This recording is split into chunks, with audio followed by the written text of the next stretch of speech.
అక్కడ నుంచి వచ్చి రైట్ సైడ్లో నేరుగా వెళ్తే అటు చెట్టు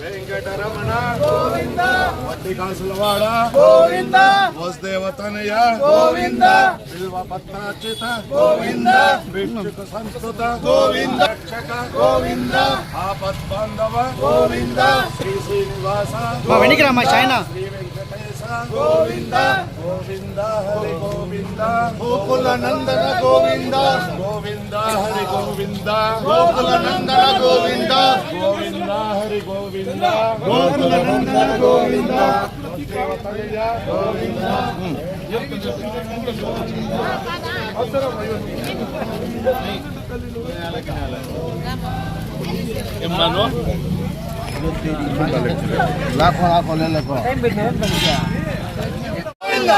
ఏడుకొండలవాడ వెంకటరమణ గోవింద గోవింద.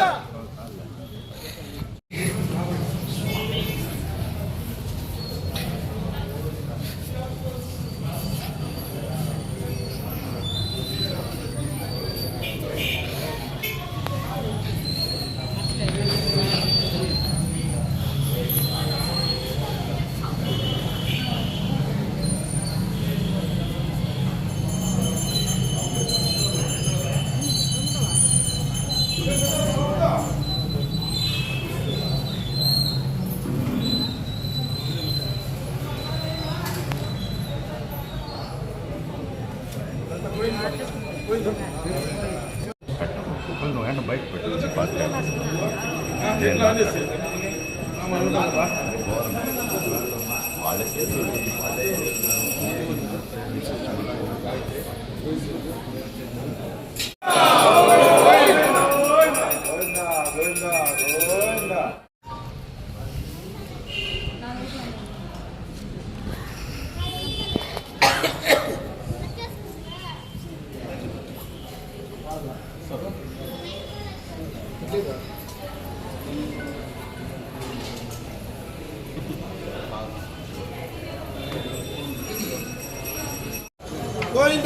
మురుగన్ కిందకినా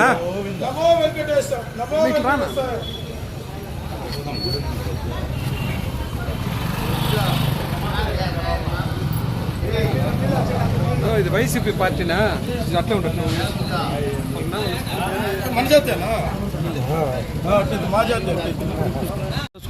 మీరు చెప్పండి న్యాయమా ఇది? 10 మంది భక్తులు వచ్చే చోట వచ్చిపోయే చోట ఈ విధంగా కట్టే భక్తుల మనోభావాలు దెబ్బతింటాయా లేదా?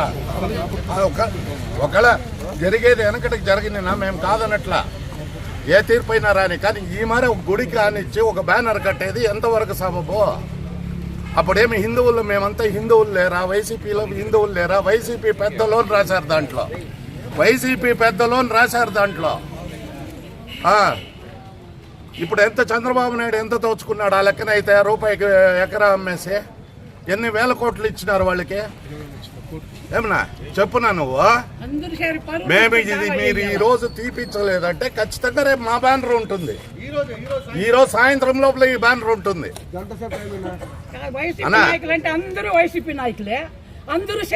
దోసన్న కూడా చెప్తాంనా, ఇది ఏం నా పద్ధతి? మీరు హిందువులా అని అడిగేది, పోయే కాలం దగ్గర వస్తే ఇదేనా వచ్చేది? మీరు హిందువులా అని అడిగేది? అప్పుడేం మిగతా మతాలు కులాలతో పనే లేదా వాళ్ళకి? ఏదైనా గుడి దగ్గర రాజకీయాలు మరి ఎట్లా అడుగుతారు? అది మీరు హిందువులని ఎట్లా అడుగుతారు? వాళ్ళు ఏం అధికారం ఉందనే ఎన్ని కేసులు పెట్టేస్తారు మా పైన? ఇప్పుడు ఎంతసేపు పడుతుంది మాకు చించేదే? ఎంతసేపు పడుతుంది నా చించేదే? అది పద్ధతి? మీరు మాట్లాడండి, సాయంత్రం లోపల తీపించలేదంటే మేము బ్యానర్ పెడతామాడ. పెద్ద ఇష్యూ అవుతుంది ఈడల, గుడి ముందర పెద్ద గొడవలు జరుగుతాయి, పెద్ద ఇష్యూ అవుతుంది. ఇది స్టేట్ వైడ్ పోతుంది.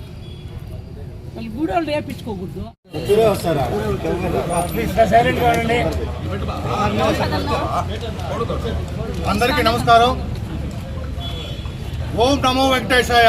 ఓం నమో వెంకటేశాయ. పత్రికా విలేకరులకి నా యొక్క ప్రత్యేక ధన్యవాదములు. ఈరోజు ఈ యొక్క ప్రెస్ మీట్ యొక్క ముఖ్య సారాంశం ఏమిటంటే, ఈరోజు ఆంధ్రప్రదేశ్ ప్రభుత్వం సెప్టెంబర్ 2024వ తేదీన సంవత్సరం తిరుమల తిరుపతి దేవస్థానంలో అపచారం జరిగింది, కల్తీ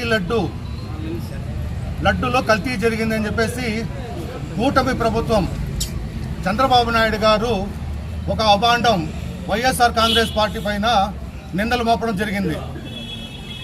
దానికి మా అధ్యక్షుడు వైఎస్ జగన్మోహన్ రెడ్డి గారు, అలాగే మాజీ టీటీడీ బోర్డు చైర్మన్ వైవి సుబ్బారెడ్డి గారు, అలాగే శ్రీ భూమన కరుణాకర్ రెడ్డి గారు దీనిపైన వివరణ ఇచ్చారు. అయ్యా, మా యొక్క ఈ ప్రభుత్వ హయాంలో 2019 నుంచి 2024 సంవత్సరం మధ్య కాలంలో ఎటువంటి కల్తీ జరగలేదు. దీనిపైన మీరు ఎటువంటి విచారణ చేసినా కూడా ఒకవేళ మేము దోషులని తెలిస్తే మేము మీరు ఏ పనిష్మెంట్ ఇచ్చినా దాన్ని స్వీకరించడానికి మేము సిద్ధంగా ఉన్నామని చెప్పడం జరిగింది. కానీ నిన్న సిబిఐ ఎంక్వైరీలో వెంటనే చంద్రబాబు నాయుడు గారు సిబిఐ ఎంక్వైరీ జరిగింది. సిబిఐ ఎంక్వైరీ వేస్తానే వాళ్ళు ఏం చేశారంటే వెంటనే ఈ యొక్క నెయ్యిని ల్యాబ్కు పంపించారు. ఆ ల్యాబ్ రిపోర్ట్లో ఒక వారానికి ముందు సిబిఐ స్టేట్మెంట్ ఇచ్చింది, అయ్యా లడ్డులో కల్తీ జరగలేదు, ఎటువంటి జంతు కొవ్వు అందులో కలవలేదని చెప్పడం జరిగింది. దీనిపైన మా అధ్యక్షుడు చెప్పాడు, దీనికి ముందు కూడా చెప్పాడు ఆయన జగన్మోహన్ రెడ్డి గారు ప్రెస్ మీట్ పెట్టి, అయ్యా మన ఆంధ్రప్రదేశే కాదు ఇతర రాష్ట్రాల నుంచి కూడా నెయ్యి సరఫరా మన టీటీడీకి వస్తుంది. టీటీడీకి వచ్చినా కూడా ఒక్క ట్యాంకర్ నెయ్యి లోపలికి రావాలంటే 4 చెక్ పోస్టులు ఉంటాయి. ఆ చెక్ పోస్టులు అందరూ తనిఖీ చేస్తేనే లాస్ట్లో ఆ యొక్క నెయ్యిని వాడతారు. అంత ఈజీగా గొడ్డు మాంసం కొవ్వు కానీ, పంది నెయ్యి కానీ, చేప నెయ్యి కానీ ఇటువంటి కొవ్వు రాదని చెప్పేసి ఆయన క్లియర్గా చెప్పాడు. కానీ నిన్న సిబిఐ కూడా క్లియర్గా చెప్పేసింది. ఇది ఎందుకు చేస్తూ ఉన్నారంటే ఈ కూటమి ప్రభుత్వం నిన్న ఒక రైల్వే కోడూరు ఎమ్మెల్యే అరవ శ్రీధర్ ఆయన రాసలీలలో బయటపడింది. దానికోసం ఈయన డైవర్షన్ పాలిటిక్స్ స్టార్ట్ చేసినారు. ఏమిటంటే ప్రజల్ని ఎలాగైనా భయపెట్టాలా, ప్రజలు దృష్టి మరలించాలా, వైఎస్ఆర్ కాంగ్రెస్ పార్టీ తిరుమల తిరుపతి దేవస్థానానికి అగైనిస్టు అనే ఒక దుష్ప్రచారం చేయడం జరిగింది. అయ్యా, మేము ఈరోజు చెప్తా ఉన్నాం, ఈరోజు కూడా ఈరోజు కూడా వెంకటేశ్వర స్వామి ఆలయం దగ్గరకు వచ్చి మేమందరూ వైఎస్ఆర్ కాంగ్రెస్ కుటుంబ సభ్యులందరూ పూజ చేసి ఆడ 7 కొండల స్వామి సాక్షిగా ఎటువంటి కల్తీ జరగలేదని మేము మనస్ఫూర్తిగా ప్రమాణం చేసి చెప్తా ఉన్నాం. దయచేసి పలమనేరు ప్రజలందరూ కూడా ఆలోచించాలా, ఎందుకురా వీళ్ళు ఇలా తిరుమల తిరుపతి దేవస్థానం పైన ఈ మార్గం అబండాలు వేస్తూ ఉన్నారనేసి. ఇంకొక ముఖ్య విషయం ఎవరంటే, పలమనేరు గుడిలో వచ్చి ఒక గుడి ముందర కల్తీ నెయ్యి జరిగింది అనేసి వాళ్ళు ఒక బ్యానర్ వేస్తూ ఉన్నారు. అయ్యా, మేము ఈరోజు కూడా కమిటీ సభ్యులకు చెప్తా ఉన్నాము, మీరు ఈ బ్యానర్ కానీ ఈరోజు తీయలేదు అంటే మధ్యాహ్నం పైన మేము కూడా వైఎస్ఆర్ కాంగ్రెస్ పార్టీ మేము కూడా ఒక బ్యానర్ పెడతాం, ఎటువంటి కల్తీ జరగలేదు అనేసి. సిబిఐ రిపోర్ట్ యొక్క వాంగ్మూలాన్ని దానికి అతికిస్తాం. దయచేసి ఇప్పటికైనా ఆలోచించాలా. అందరూ దీనిపైన ఆంధ్రప్రదేశ్ ప్రజలు కాదు, దేశ ప్రజలందరూ కూడా ఆలోచిస్తున్నారు. చంద్రబాబు నాయుడు గారి యొక్క కుళ్ళు కుతంత్రాలు. అయ్యా, నువ్వు ఆ రోజు చెప్పిన వాగ్దానాలు ఏమైంది? ఆ వాగ్దానాలు చేయమని చెప్పేసి మేము అడుగుతూ ఉంటాము. ఇంట్లో కూర్చోంటే 50 సంవత్సరాల బీసీలకి ఎంత పెన్షన్ ఇస్తామని చెప్పారు, ఇంతవరకు ఇవ్వాల. ఇంట్లో కూర్చున్న మహిళకు 1500 రూపాయలు ఇస్తామని చెప్పావు, ఇంతవరకు ఇలా. నిరుద్యోగికి 3000 రూపాయలు ఇస్తామన్నావు, ఇంతవరకు ఇవ్వాల. అవంతా ఏమైంది? అవంతా చేయండి. ఇప్పుడు కూడా ఎందుకంటే ఈ డైవర్షన్ పాలిటిక్స్, ఇప్పుడు తల్లికి వందనం ఇప్పుడు ఇవ్వాలా, ఫస్ట్ సంవత్సరం ఇవ్వాలా, 2వ సంవత్సరం ఇచ్చారు, ఈ సంవత్సరం కూడా దీన్ని ఎగరగొట్టేదానికే ఈ యొక్క డ్రామాలు ఆడుతూ ఉన్నారని నేను మనస్ఫూర్తిగా తెలియజేస్తా ఉన్నాను. ఇకనైనా ఆంధ్రప్రదేశ్ ప్రజలు కళ్ళు తెరవాలనేసి వీళ్ళ యొక్క కుళ్ళు కుతంత్రాలు. జనసేన పార్టీ అధ్యక్షుడు ఆ రోజు ఇంత ఓవరాక్షన్ చేసినాడు, కల్తీ జరిగిపోయిందని ఆంధ్రప్రదేశ్లో ఉండే మెట్లన్నీ కడిగేశాడు. అయ్యా, ఈ రోజు కల్తీ జరగలేదని సిబిఐ చెప్పింది కదా, నువ్వు మళ్ళా పోయి ఆ మెట్లంతా కడగాలనేసి పవన్ కళ్యాణ్ గారు కూడా నేను విజ్ఞప్తి చేసుకుంటూ నాకు ఈ అవకాశం ఇచ్చిన వైఎస్ఆర్సీపీ కుటుంబ సభ్యులందరికీ మనస్ఫూర్తిగా ధన్యవాదాలు తెలియజేసుకుంటున్నాను. ఉన్నా స్టడీ లేకున్నా మేము స్టడీ ఉంటే కదా. మిత్రులారా, మన ప్రింట్ మీడియా, ఎలక్ట్రిక్ మీడియా సోదరులందరూ కూడా నమస్తులు. మా వైఎస్ఆర్ కుటుంబానికి కూడా నమస్తులు. మీకు అందరికీ తెలుసు, ఇక్కడ ప్రభుత్వం మారిన తర్వాత వైవి సుబ్బారెడ్డి గారు టీటీడీ బోర్డు చైర్మన్ దిగిపోయిన తర్వాత కొన్ని ఆరోపణలు వచ్చి కల్తీ జరిగిందనేటువంటి విషయాన్ని ఇచ్చేసి దానిపైన ఆగమేఘాల పైన సిట్ ఏర్పాటు చేసిన రాష్ట్ర ప్రభుత్వం. అయితే సిట్ అంటే అది సహజంగానే రాష్ట్ర ప్రభుత్వ అధీనంలో ఉంటుంది, ఏకపక్షంగా ఉంటుందని దానిపైన ఇదైతే సుప్రీంకోర్టు సాక్షాత్తు దేశ అత్యున్నత న్యాయస్థానం సుప్రీంకోర్టు ఇంటర్వ్యూన్ అయ్యి సిట్ ఒకటి కాదు, సిబిఐ అయితే జాయింట్ కమిటీ వేద్దాము, ఎంక్వైరీ చేసి సిబిఐ అయితే జాయింట్ కమిటీ వేసింది. అప్పుడే చెప్పింది రత్న ఏమని, దేవుణ్ణి మీరు దీనిలో రాజకీయాలకు లాగద్దండి అని చెప్పింది. ఈరోజు జరుగుతూ ఉండే పరిణామాలు చూస్తూ ఉన్నారు. సాక్షాత్తు ఒకపై ఇంకా ఎంక్వైరీ జరుగుతూ ఉంది. ఛార్జ్ షీట్ వేశారు. ఛార్జ్ షీట్లో ఏం చెప్పారు, ఎక్కడ కూడా జంతుకు ఎక్కడ కలవలేదు, కొన్ని కల్తీ జరిగిండేటువంటి అవకాశం అంటే ఏదైనా ఈ పామాయిల్ లాంటివన్నీ వాళ్లే పెట్టినారు బోర్డు, అట్లా ఉన్నాయేమో అని చెప్పిన దాన్ని భూతత్వం చూపిస్తూ ఉన్నారు. రెండోది ఏంటంటే సహజంగా మనం చూడాల్సింది, దేశంలోనే అత్యున్నతమైనటువంటి డైరీ నేషనల్ డైరీ బోర్డు ఇది ఉంది ఇక్కడ గుజరాత్లో, సాక్షాత్ ప్రధానమంత్రి యొక్క స్వరాష్ట్రంలో ఉంది. దానికి శాంపుల్స్ పరిశీలించినారు. అదేవిధంగా దానికి పంపించినారు. వాళ్ళంతా ఏం తెలిసినారు, ఎక్కడా కల్తీ జరగలేదు అని చెప్పి తేల్చి చెప్పినారు. దాన్ని మసిపూసి మారేడుకాయ చేసి అనవసరంగా రాద్ధాంతం చేసి ఈరోజు ప్రపంచమంతా కూడా, ఈరోజు మీరు మీడియాలో వాటిని చూసుంటారు, ప్రపంచవ్యాప్తంగా కూడా చాలా మంది భక్తులంతా కూడాను ఆగ్రహం వెళ్తూ ఉన్నారు. ఎందుకంటే భక్తుల యొక్క మనోభావాలు దౌడు చేసినారు. ఒకవేళ అదే జరిగిందంటే, భక్తులు అనుమానం వచ్చింటే ఈరోజు తిరుపతి లడ్డూలు అసలు సేల్ అవుతాయా? ఎన్ని లక్షల లడ్డూలు పోతాయి రోజు మనం లెక్కేయండి. మన ఎందుకందుకు మన కీలపట్ట కోనేటి రామేశ్వర దీనికి శనివారం నాడు 8,000 లడ్లు వస్తూ ఉన్నాయి, మధ్యాహ్నం పూర్తి అవుతున్నాయి అంటే దానిపై కల్తీ గదిని ఎవరైనా కొనేటువంటి వాళ్ళు ఉంటారు అక్కడ. ఇది అనవసరమైనటువంటి రాద్ధాంతం. ఇది ముందాక చెప్పినాడు మన హేమంత్ కుమార్ రెడ్డి, కేవలం డైవర్షన్ పాలిటిక్స్. అనేక అంశాలు రాష్ట్రాలకు వ్యతిరేకంగా వస్తూ ఉన్నాయి. 1 కాదు 2 కాదు 100 వస్తున్నాయి. నిన్న సాక్షాత్తు ఉండాలని ఆరోగ్య గురించి చెప్పారు. నిన్న మీరు విశాఖపట్నంలో చూపింటారు. ఏమి అజెండాలో పెట్టకుండానే వైసీపీ కొందంతా కూడా దాడి చేసి వాళ్ళంతా కొట్టేసిన తర్వాత 5,000 కోట్ల రూపాయలు చేసిన భూముల్లో గీత యూనివర్సిటీ గీతం వాళ్లకు అప్పచెప్పేసినారు. ఇవన్నీ ఏంటిది, ప్రజల్లో ఒకరొకరు వ్యతిరేకత వచ్చే పరిస్థితి. కాబట్టి దాన్ని తప్పించుకోవాలంటే దాన్ని దారి మళ్లించాలా, దాన్ని డైవర్షన్ పాలిటిక్స్ అంటారు. ఆ క్రమంలోనే ప్రభుత్వము దుష్ప్రచారం చేస్తూ ఉంది. దయచేసి సుప్రీంకోర్టు తీర్పు వచ్చేంత వరకు మౌనం పాటించండి. అట్ట సుప్రీంకోర్టు తీర్పు వైఎస్ఆర్సీ ప్రభుత్వానికి నాయకులకు వ్యతిరేకంగా వస్తే అప్పుడేం చేసి ఆలోచిద్దాం. మేమేం చేయాలి, మాకు పనిష్మెంట్ ఏమైనా మనం ఆలోచిద్దాం. అనవసరంగా దేశ ప్రజల్ని రాష్ట్ర ప్రజల్ని వేరే వాటికి మళ్లించకూడదని చెప్పి ఈ వెంకటేశ్వర సన్నిధిగా అందరినీ కూడా మేము ప్రార్థిస్తా ఉన్నాం. ఈ అవకాశం మీకు అందరూ కూడా ధన్యవాదాలు కూడా. ఓం నమో నారాయణ. ఈరోజు మనం పొలంనేరు పట్టణంలో ఈ వెంకటేశ్వర సన్నిధిలో ఈరోజు రావడానికి కారణము, అనవసరమైన హిందువులు మనోభావాలపైన హిందువులపైన నీచమైన ఆరోపణలు చేస్తున్నారు. లడ్డూలో జంతు కొవ్వు కలిసిందని మొన్నటి వరకు ఆ మాదిరి మాట్లాడారు. ఈరోజు అది కాదు, కెమికల్ ఏదో కలిసింది అంటారు. కెమికల్ కలిసింది ఏది కానీ కోర్టులో తేలాలి. తేలిన తర్వాతనే మళ్ళా మనం మాట్లాడాలి. ఏమీ అనవసరమైన ఆ రోజు నుంచి కూడా కానీ తిరుమలలో 1000 స్తంభాల మంటపాన్ని కూల్చింది ఎవరు? ఇచ్చేసింది తెలుగుదేశం ప్రభుత్వము. ఇంతవరకు పొలంనేరుకి పట్టణంలో ఏమైనా పొలంనేరు పట్టణంలో ఏదైనా ఓ హిందువులకి ఒక్క దేవాలయాన్ని నిర్మించేదానికి కానీ ధన సాయం చేసిందా? ఆ రోజు దిగంవంత డాక్టర్ వైఎస్ రాజశేఖర రెడ్డి గారు పొలంనేరు పాతపేటలోని వేణుగోపాల స్వామి గుడిని పునర్నిర్మాణానికి ధన సాయం చేసి ఆ గవర్నమెంట్లో అది చేశారు. అలాగే ఈడే బజార్ వీధిలో ఉండే సీతారామంజన గుడి కూడా పునర్నిర్మాణం చేసింది డాక్టర్ వైఎస్ రాజశేఖర రెడ్డి. అలాగే జగన్మోహన్ రెడ్డి దాని తర్వాత నేను చైర్మన్గా ఉండేటప్పుడు 1,28,00,000 ప్రభుత్వం ఎండోమెంట్ బోర్డు శాంక్షన్ చేసి దాని పునర్నిర్మాణం జరుగుతుంది. రాజగోపురము దేవాలయ పునర్నిర్మాణం జరుగుతుంది. ఇలాంతా చేసింది డాక్టర్ వైఎస్ రాజశేఖర రెడ్డి, జగన్మోహన్ రెడ్డి గారే తప్ప వీళ్ళు ఏమీ చేయలేదు. తెలుగుదేశం గవర్నమెంట్ ఏదన్నా ఒక మహల్ కట్టినారా చెప్పండి. మాకంటూ హిందువులకి ఏం చేశారో అడుగుతున్నాను నేను. సూటిగా ప్రశ్నిస్తా ఉన్నా. టీడీపీ గవర్నమెంట్ పలంనేరు హిందువులకి ఏం చేసింది? ఏమి చేయలేదు.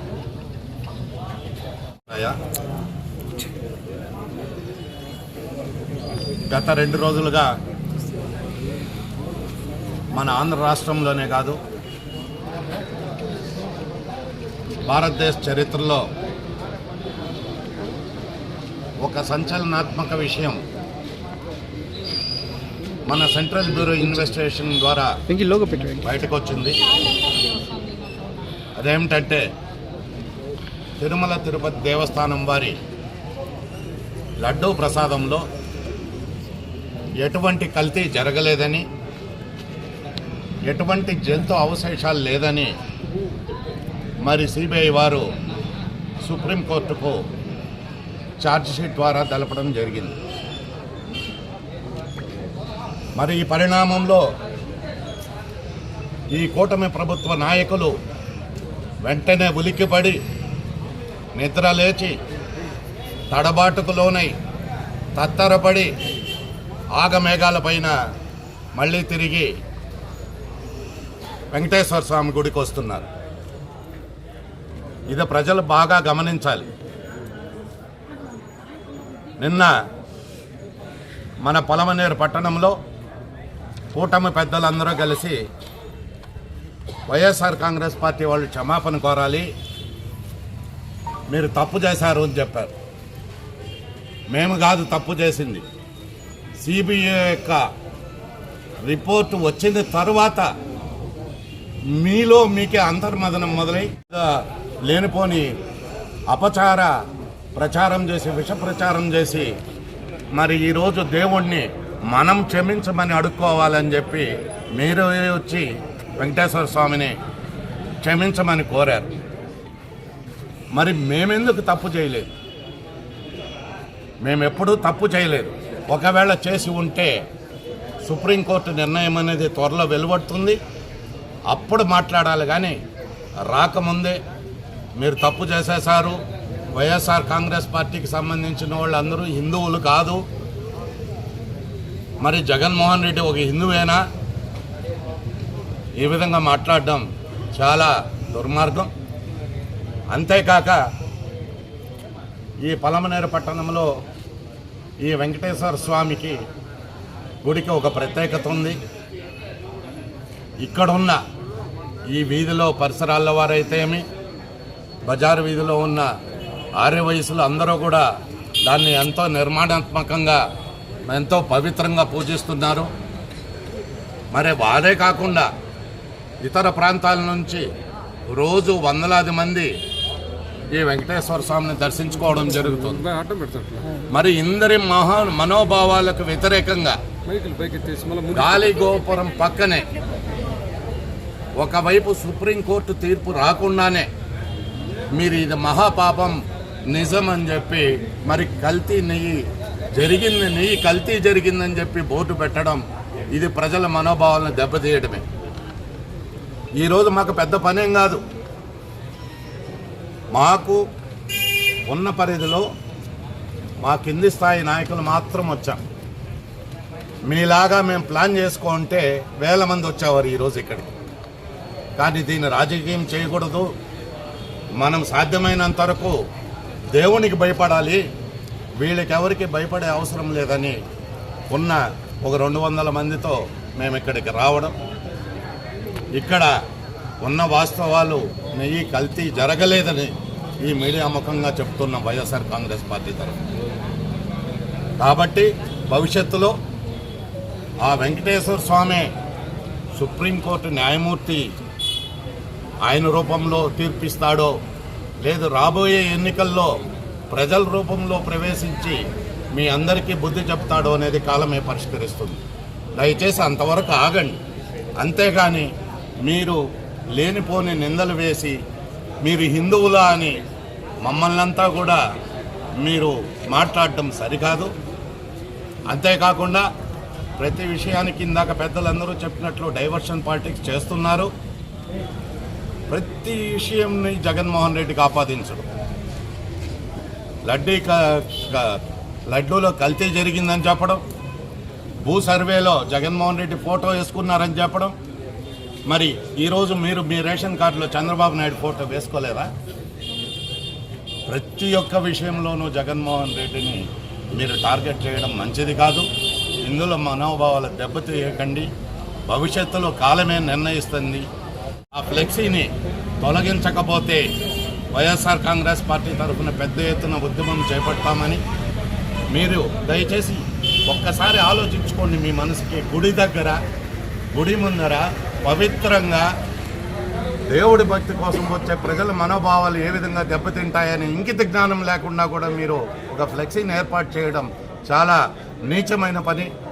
తక్షణమే దాన్ని మీరే స్వచ్ఛందంగా తొలగించుకుంటే ప్రజలందరి దృష్టిలో తప్పును సరిదిద్దుకున్న వాళ్ళు అవుతారని ఈ సందర్భంగా తెలియజేస్తూ, మరి అదేవిధంగా ఆ గుడి కమిటీ సభ్యులందరికీ కూడా ఈ విషయాన్ని తెలిపాం. వారు కూడా మాట్లాడి దాన్ని వెంటనే తీయిస్తామని చెప్పారు. కాబట్టి ఇంతటితో ఈ విషయాన్ని వదిలేసి సుప్రీంకోర్టు తీర్పు వరకు అందరూ వేచి చూద్దామని ఈ సందర్భంగా గుర్తు చేస్తూ సెలవు తీసుకుంటాం.